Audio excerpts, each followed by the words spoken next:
Z nami pa je danes, in to si štejemo v posebno čast, tudi minister za javno upravo, gospod Boštjan Koritnik. Dober dan tudi vam, gospod minister, kader je vaš. Najlepša hvala za take izbrane besede. Spoštovane udeleženke in udeleženci 4. konference programa projektov e-prostor. Ministrstvo za javno upravo tradicionalno dobro sodeluje z Ministrstvom za okolje in prostor, z geodetsko upravo pri zagotavljanju potrebnih pogojev za digitalizacijo in pa uvajanje elektronskega poslovanja. Še posebej intenzivno je sodelovanje v programu projektov e-prostor, ki je po svojem obsegu in kompleksnosti gotovo eden zahtevnejših informacijskih projektov, ki se izvajajo v tem obdobju. Razumljivo je, da v tako obsežnem in kompleksnem projektu prihaja tudi do občasnih odstopanj in različnih pogledov na posamezne rešitve, se pa lahko pohvalimo, da smo jih s skupnimi močmi uskladili.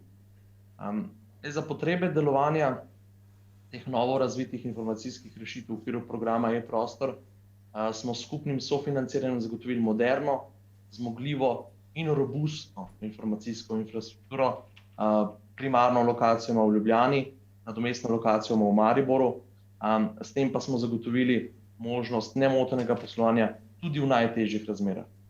Zavedamo se, da je zmogljivo, varno, zanesljivo informacijsko okolje predpogoj za elektronsko poslovanje, kot se uvaja v tem projektu na področju prostorskega načrtovanja, graditve objektov, upravljanja z nepremičninami in zagotavljanja osnovne prostorske podatkovne infrastrukture.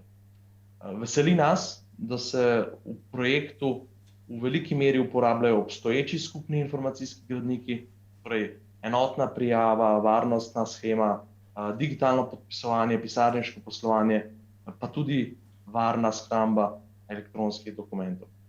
Pohvalno je, da so skupni gradniki namenjeni vsem uporabnikom nastali tudi znotraj programa e-prostor.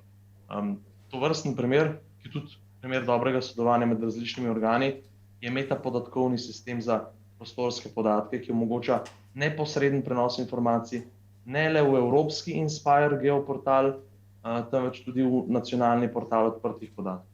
Informacije se tako vodijo na enem mestu in ponovno uporabijo drugje, kar postaja v zadnjem času prav mantra.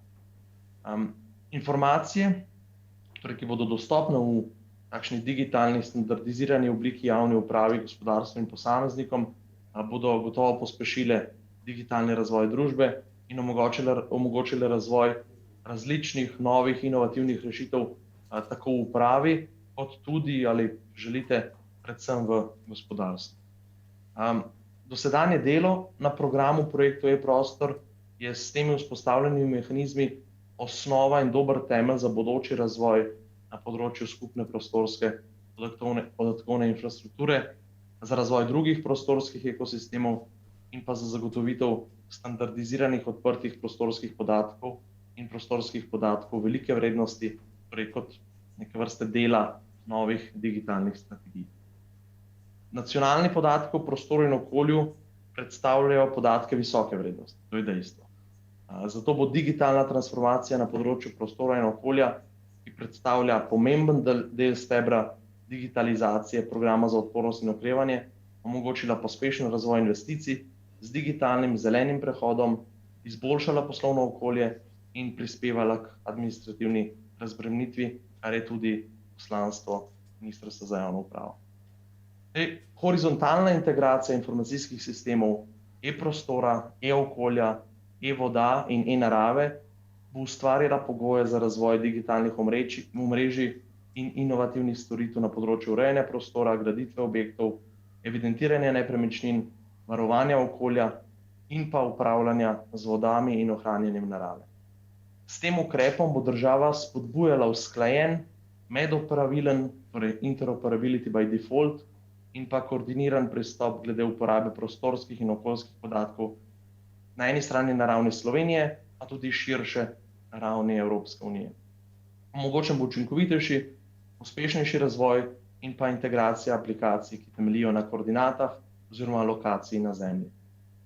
Digitalna transformacija bo stremela k povezavi procesov, podatkov, storitev in produktov ki nastajajo na področju prostora in okolja. S tem bo na eni strani poenostavljen dostop do podatkov in e-storitev javne uprave, kar bo občanom in gospodarstvu omogočalo nemoteno upravljanje storitev tudi v primeru pandemije. Torej, na nek način gre za večanje odpornosti javnega servisa.